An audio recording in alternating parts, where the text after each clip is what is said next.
What can we learn from the life of Mr. Ibu? Mr. John Okafor, the man we all know as Mr. Ibu, was born into struggle. As a young child, he had to take the financial responsibility of his family, had to drop out of school several times, and get himself involved in many menial jobs just to support himself, his siblings, and his family. He grew up in struggle. Even at the age of 36 in 1997, he was squatting with a friend. Guess what? That friend was way younger than him, and he was the one doing the dishes, laundry, mopping, and everything. And the worst part is, that person threw him out of the apartment into the street one day. Even when he attained financial success, Mr. Ibu suffered multiple counts of poisoning and attempts on his life. At the latter part of his life, Mr. Ibu died in a struggle. He was amputated. He suffered betrayals, emotional pain, physical pain, getting to the point where he had to even plead for alms. Considering the heights he had reached, that must be devastating for this man. And that is how he died. He was born into struggle, he lived a life of struggle, and he died in struggle. How is it possible that a person who was going through so much in his own life was so good at making other people very happy and putting smiles on their faces? The life of Mr. Ibu is saturated with life lessons. And as we mourn him, I want you to reflect on these 6 life lessons and apply them religiously to your own life. Lesson number 1, develop a healthy relationship with struggles. Mr. Ibu, as I've told you, really had a tough time in this life that he came to live. It was not easy for him. Right from when he was a child, he had to, some of the jobs he even had to undertake included hairdressing. He tried boxing at a point, photography. He just was doing everything possible to be able to earn a living in this life. If he was able to get to a point where he is remembered as a legend, it's because he didn't allow these struggles to get to him so much. He kept moving in spite of these struggles. He developed a healthy relationship with his struggles. He knew how to keep other people happy and keep himself moving despite these struggles. And that is what I want you to learn from this. If you can get yourself in a place where you know that struggles are not going to go away, they are a permanent part of life. They only change from one form to the other, but they never go away completely. And you develop a healthy relationship with these struggles. Oh my, you will finally begin to see a lot of joy in your life. And once you don't allow these struggles to control your happiness, and you can be happy despite these struggles, you can make significant progress despite these struggles, and you can excel in spite of these struggles. You will be limitless in life. Struggles are a permanent part of life. Every human being is going through some. The happy people are the ones who have developed a healthy relationship with these struggles and know how to move on and be happy in spite of the struggle. Let's move on to lesson number 2. Lesson 2. Don't take human hatred for granted. Mr. John Okafor was poisoned multiple times, but he survived them. And he even mentioned that the illness that escalated into the condition that had him amputated was probably inflicted on him. He came up with this conclusion because of the suspicious nature of how it all started somewhere in 2020. And it's not even about Mr. Ibu alone. I know people who survived poisoning or attempts made on their life, not because they did anything wrong, but because they were thriving and striving for excellence. What can you learn from this? Human hatred is real. Don't take it for granted, especially when you have a dream and you want to reach somewhere in life. There will be people who will be drawn to you and they will develop negativity, but unfortunately they will come smiling, and so it's difficult to suspect. But don't forget this. Make sure you safeguard yourself, because human hatred is real. I'll not say it again. By the way, if this is your first time on this channel, hit the subscribe button below, turn on the bell so that whenever I post a new video, you'll get notified. On this channel, all we do is extract crucial life lessons from important life stories. Back to the video. Lesson number 3. You can't reach high heights if you are half-hearted about your pursuit. Mr. Ibu is known as one of the greatest legends from Nollywood in this generation. Considering where he came from and how high he was able to climb, it's clear that when it comes to the execution of his career, he executed a lot of things the right way. And in one interview, he mentioned that he loves the job and he does it under any circumstance. You just have to let him know that there's a camera there and he has to start acting, and he will turn himself into anything he must do in order to get the right shot. And he was asked what helped him achieve so much success. And Mr. Ibu mentioned that it was this passion translated into consistency that he can point to as a key factor in how high he was able to climb in life. First of all, I like consistency, whatever I do. I love this industry so much. I've contributed so much to this is my main constituency in life. Even if I do another thing, acting will still remain in me. Nobody will ever ask me to stop acting and go to farm. Even if I'm in the farm, I will still remember that I was once an actor. I will be acting in the farm.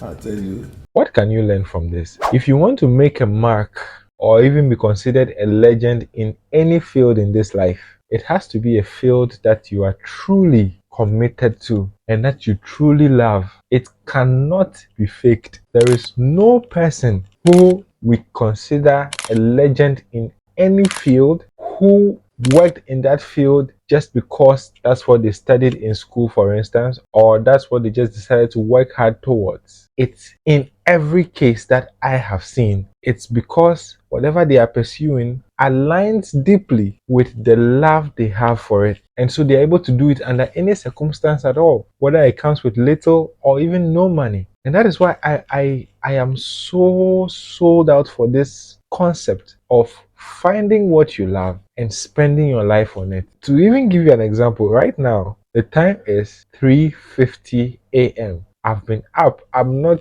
yet asleep. I was scripting, researching, and now I'm shooting. After this, I'll edit, and I'm willing to do it. It doesn't earn me any money yet, but I'm willing to do it because I love it. I want to extract life lessons from important stories, and it gives me joy to do that. So I do it, and no matter how long it's going to take, sometimes I go several hours editing, scripting, shooting, all the things, And at the end of the day, I'm even happy that I'm doing it. It's not stress to me. I'm even consumed by it. You should do what you love. That is the lesson. And that is what will help you if you want to really make a great mark. Lesson number 4. Learn to embrace your physical body and all of its features. I've heard Mr. John Okafor or Mr. Ibu make some wild jokes about his physical appearance and certain features that other people may consider weird or unusual. And it was crystal clear that he has no insecurities about these things. He learned to love his physical body, embrace it with everything it comes with. Sometimes I stand before the mirror, I'll be looking at my face. Fine or no fine. I have oversized nose. I don't know why. The nose is intimidating. I was asking my mom, is he only my nose or what am I supposed to share with anybody? And because of that, whatever he had or did not have as part of his physical appearance did not limit him in any way or make him feel too insecure to portray himself and bring out everything he wanted to bring forth. What can you learn from this? There are so many people who, because they feel a certain part of them is weird or not as it is for most people, get so insecure that they don't want to even bring themselves out for probably the fear of getting criticized, and this stops them from the pursuit of their dreams. I have a challenge for you. If you fall in that category, train your mind to see everything you carry or do not carry as a great part of yourself. Get rid of that insecurity to the point where you can make jokes about whatever features you consider a bit weird, or hear other people make jokes about them without feeling insecure. That is my challenge for you. And if you're able to do that, it means you've gotten to a point where it cannot stop you. And trust me, there are enough problems in life. There are enough uncertainties and challenges that we'll face in life, and how you look should not be one of them. So if it is, get rid of that insecurity very quickly. Because the truth is, it's just in your head. The way you think that other people are always looking at you and probably criticizing it, whatever it may be, it's not as it is. Most people are focused on their own lives, and the limitations are in your head. So get over it quickly and let it not limit you in any way. Okay? That is lesson number 4. Lesson number 5. Find fulfillment in helping other people. Mr. Ibu has always advocated for helping others. And it's something he actually developed right when he was a child, because when he lost his father in primary school and had to take up responsibilities, he had to start fending for his family, helping with school fees. And as he became more financially buoyant, he sponsored many people through school or helped them to start businesses. I leave my siblings to school and some of my relations too. And those of them, I want to go to market, start their own trade, and give them little, go and start.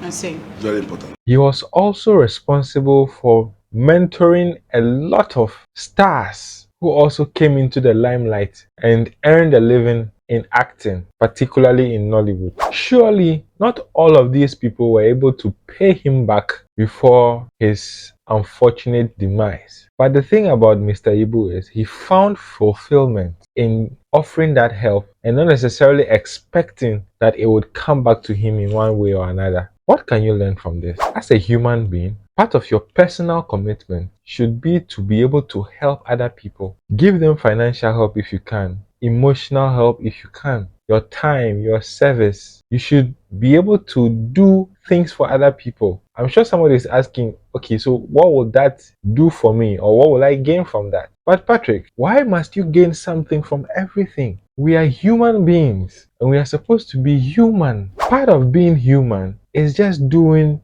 good for other people and finding fulfillment in doing good and not waiting to feel satisfied that we did good only when it comes back to us in one form or another. So just find fulfillment in the fact that you are in the position to do good and you did it. Okay? Okay? Oh, I'm sorry I didn't hear you the first time. Lesson number 6. Being an apologetic person is not a weakness. It can be a great strength. Because according to Mr. Ibu, one thing he realized when he was coming up was how scandals could cripple many careers. Because scandals sometimes, contribute so much in bringing some people down. So I try the much I can to run away from anything that can bring scandal to my name. And that is why I don't hurt people. Right. I haven't hurt people. Yeah. But if I hurt you by mistake, if you know, just tell me and I'll apologize to you.